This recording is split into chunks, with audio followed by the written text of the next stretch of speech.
It's truly humbling because it's a research carried out by Nielsen's, which is, I think, a great site and a renowned site. So I accept it with complete humility.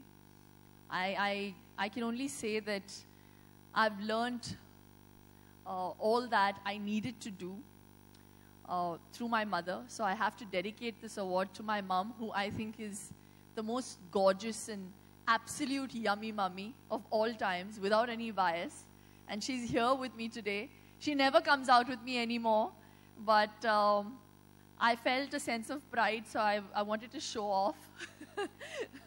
And she doesn't know that I was going to say this, but this award's for you, Mom, for helping me be a wonderful mummy, and for you who have been such a wonderful mom to me. Can we have a round of applause, everyone? Thank you so much, Shilpa. And we have Dr. Shilpa Shetty. How do you feel as a yummy mummy here? To me, Shilpa is not just a yummy mummy from the outside. She's probably shown everyone in the generation how to truly be a yummy mummy. She's back on screen, back at her job, back in business, and look at her. She looks beautiful, so I don't have to say much about her skin and how she looks. She's absolutely most deserving. Congratulations. Thank you so much. Dr.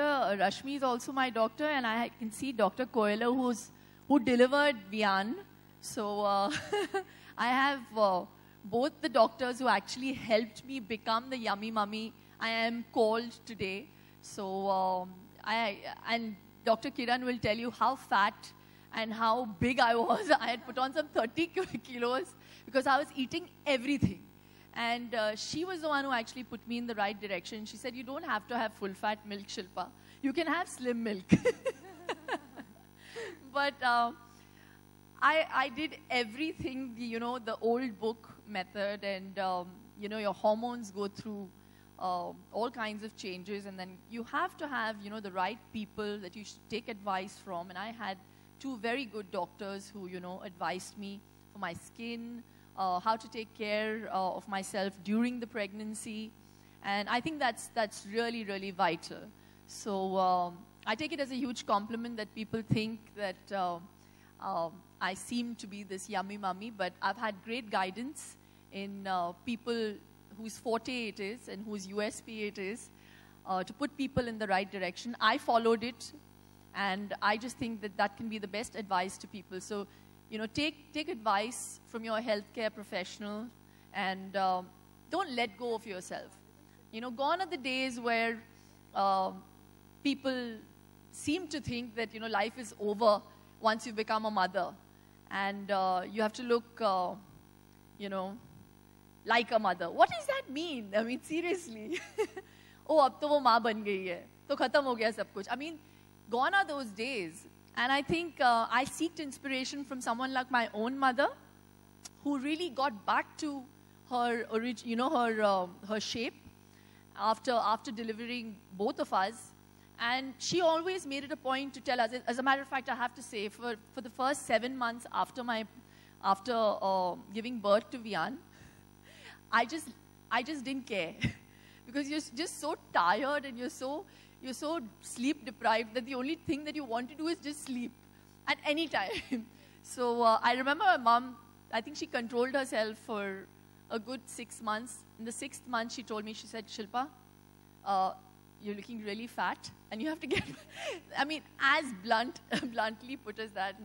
And she said it every day for the next 3 months. Till I looked at her, I said, Mom, I'm your child, you know. She says, no, but you can't let yourself go like that. You have to take care of yourself, and you have to value yourself, which I think is so important. And you need somebody out there to tell you that, who cares about you. You know, the rest of the world is going to say, oh, you're looking wonderful. You know, you're looking like 35 kilos overweight, but who cares? But I think she put me on the right track. And that's my advice to all those mothers. You have to value yourself. It's not about looking good. It's about being healthy. And I realized it when Vian was 7 months. I went down to pick him up. And I'd never been even overweight by 5 kilos. And I realized my body was not used to taking so much weight. So it was taking its toll on my knees.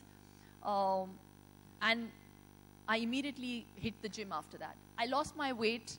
I think 30 kilos excess I was, Doc. I lost my weight in exactly 4 months. 30 kilos in 4 months. So if you, and it's not even, I wasn't like sleeping in the gym and not looking after my child. It wasn't like that. Just 1 hour a day. I think for 5 days a week. And I did it very diligently because I cared about myself. And I think when you're a new mother, you also need that little time for yourself, because you'll just go mad otherwise, you know. And all you new mothers out there would kind of understand what I'm saying, because it is a hard job. It is a full-time job. All you pregnant women out there, if you think this is hard, it only gets worse. But it's the most wonderful feeling to be a mother. And nothing in life comes easy. And a bit of hard work always makes you feel that it's all worth it, you know, at the end of it all, when you get that success. So without sounding really preachy and really boring, now I'll end this speech. But we actually had to invite your favorite doctor on stage. Oh, and I've spoken all this without her here. Please, doc. Absolutely.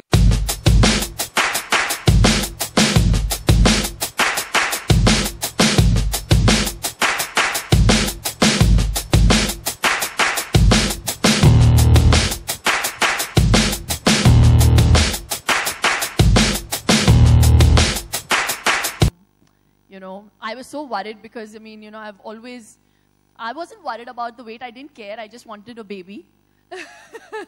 I didn't think of the after effects. But after delivering, I went back home with 30 kilos extra. I thought after the baby comes out, you know, you lose a bit of weight. So I called her up after 2 days. I said, Doc, the baby is out, but why isn't the weight going? The stomach is still there. So she said it's all, you know, it takes time. It'll go with time. So now she'll tell you the rest. Thank you, Shilpa. It's wonderful being here. Especially, I think you truly deserve the Yummy Mummy Award. And Shilpa is an absolute example of Indian motherhood.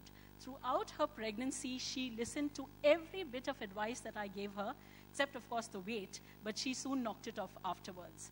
And she is a perfect example of how you can manage your profession, your motherhood, and babyhood thereafter.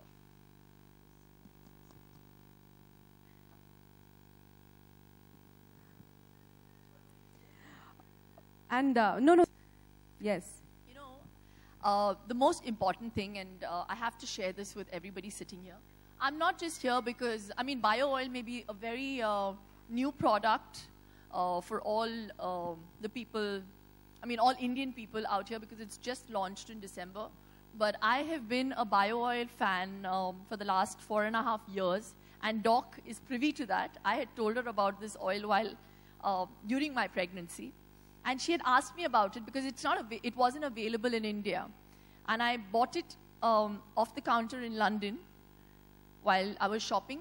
4.5 years ago, I went through a very bad accident while I was entering a construction site, while I was doing up my new home. I got slashed on my foot, as you can see over there. You can't see it actually, thanks to bio oil, but I'll get to that. I got very badly slashed, and I could actually see the bone on my foot. It was that badly open. So I had to be rushed to the operation theater, and I had to get 17 stitches. And I have a hereditary, a genetic problem called a keloid problem. So any mark on my body, if I get a cut or a burn, it stays forever. So I've been hurt before. All the marks on my body have actually lightened. And I have to give credit to bio oil because I discovered this thing, and it says, you know, prevents stretch marks, fades scars. So that made me buy the bottle when I was in London. And I started applying it religiously on my foot. And I used it, even you can use it. It's a very, like a dry oil. This really sounds like I'm endorsing it, but I swear to God, I'm not lying. I won't lie. I mean, as a person, I hate doing that. So unless it's really important, you have to lie to your son. Yeah, but yeah. So I started applying this oil, and believe it or not, I can't even see the mark on my foot today. I mean, at the cost of actually looking really stupid doing this, but that cut